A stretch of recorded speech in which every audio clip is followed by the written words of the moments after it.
Now we're going to start working on Chacha. It's same as Chicky, just a different color. Another different thing is that we'll work on the comb.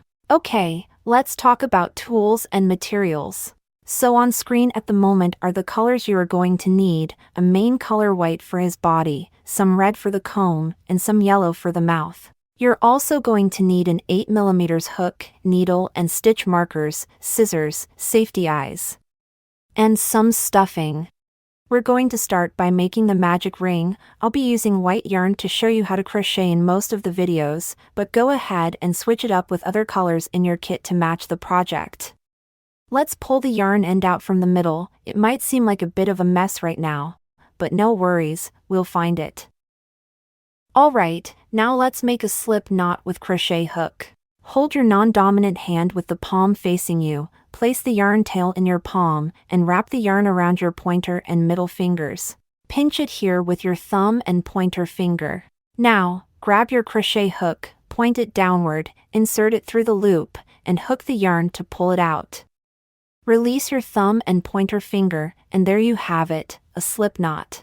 Keep it loose, no need to fasten off. Now, grab the crochet hook and slip knot, and let's start wrapping the yarn. You can follow along or do it your own way. First wrap the yarn around your pinky, then go underneath, go over top of your pointer finger. And then you're going to pinch the slip knot with your thumb and middle finger here. Now, let's take a look at the loop on the crochet hook. We'll always keep it just a little bigger than the hook. Just like this. This ensures that our stitches won't be too big, and it also ensures a smooth pull-through of the yarn from this loop. If the loop is too loose at the moment, use your pointer finger to pull the yarn back to adjust it. If this doesn't quite do the job, grab the yarn here and pull it, making it a bit tighter around your hand.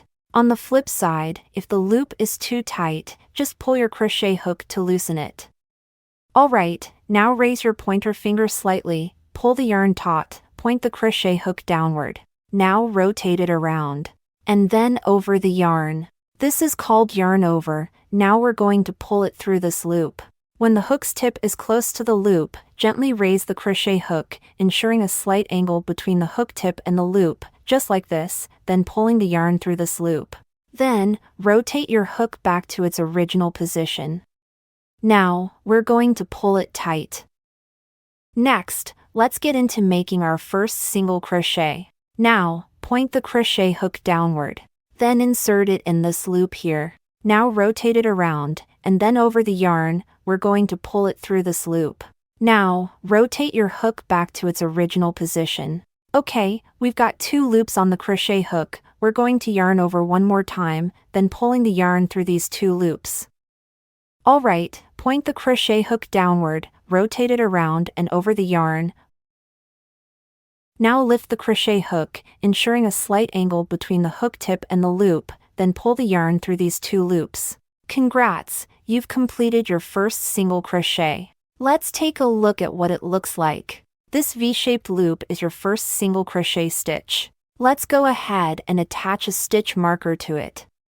Remember, always place a marker on the first stitch of each round, so you can keep track of which round you're currently working on.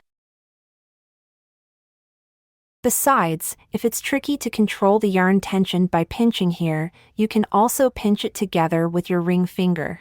Let's work on the second single crochet. I'll still go at a slow pace to make sure you can follow along, but if you've got the hang of the single crochet, feel free to continue working on the remaining stitches at your own pace. Before we start, remember to adjust this loop on the crochet hook to be just a tad larger than the hook itself. Okay. Point the crochet hook downward, insert it into the loop, rotate it around and over the yarn, pull the yarn through.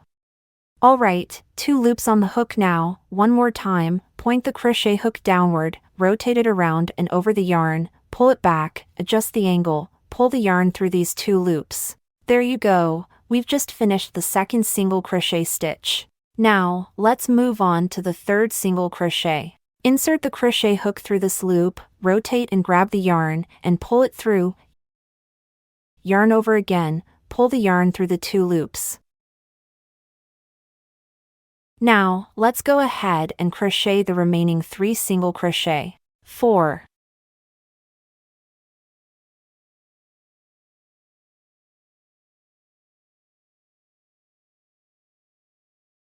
5.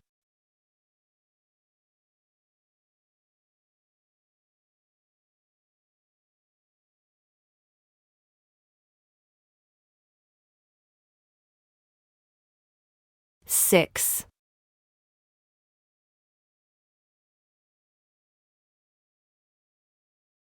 Now, let's do a quick count to make sure we've got the right number of stitches in this round. Each V shape is a stitch. If those V are a bit fuzzy, just count the little slightly dipped horizontal lines. Each one stands for a stitch. 1, 2, 3, 4, 5, 6. Remember, once you wrap up each round, take a moment to count the total stitches of that round to make sure your crochet game is spot on. Okay, time for some crochet magic. Let's check why we call it a magic ring. Hold your crochet hook, pinch your project here with your thumb and pointer finger. Now, pull the yarn tail with your other hand, and just like this, the circle magically tightens up. So far, the magic ring is all set, so the first round is done. If you're having trouble pulling the yarn tail to tighten the magic ring in the final step, or if you accidentally messed up a stitch along the way, all you need to do is just rip it out, then insert your hook back into the last correct loop to restart. This is actually called frogging in crocheting because rip it sounds like ribbit, just like the sound a frog makes.